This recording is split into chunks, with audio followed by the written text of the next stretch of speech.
Да, это наш выбор.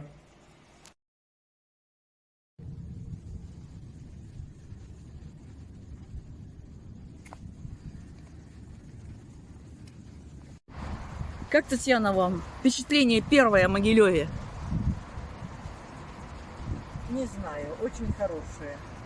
Пока, а дальше не знаю. Красивый старый город, очень красивый. Ну, мы еще все не посмотрели, вот когда Вперед! вперед пошли.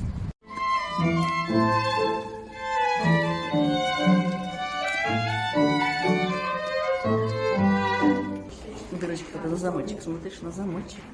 А вращаться ты вообще можешь, нет? Я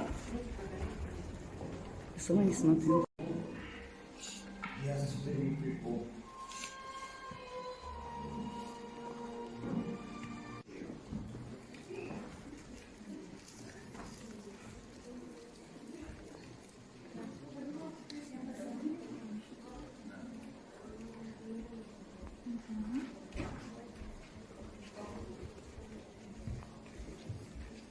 Итак, это представляю вам свою гостью.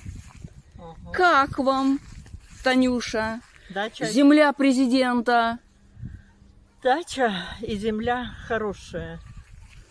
А хозяйка? Хозяйка исключительная. А цветочки? А цветы вообще нет у меня слов.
Нет, у тебя силы нету. Ну-ка, звякни.